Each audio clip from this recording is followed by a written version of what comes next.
que não esquece de onde que não bem, nós está sempre consciente e ciente, mas não crê, foca na onde que não está e para onde que não está bem. Se não está falando, naquele pensamento africano sempre não está para na três ângulos que aquele um. É ontem, hoje e com amanhã. Para muitos alienados, mesmo que os infiltrados, se não está falando, gente, se as conversas de um mundo deles é para esquecer passado e foca no presente. Eu desta na missões ali, nós não sabemos, mas essas missões, para morar que consci e de dúvida. Não só dúvida, é cria dúvida na meio de tchau. Então não nunca se espera para esses trabalhos, sim, mas também se que por espera, mas não se empara de nós.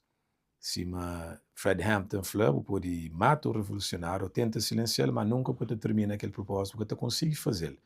Para modo que ele habita no coração, se uma batalha começa no coração de todo homem, ele que habita e reside. Nunca consegue parar. Não pode parar fisicamente, mas se não fala, no nível subatômico ou atomicamente, não está contínua.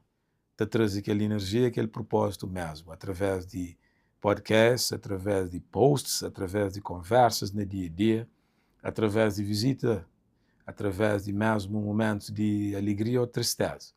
Então, nosso propósito já está formado.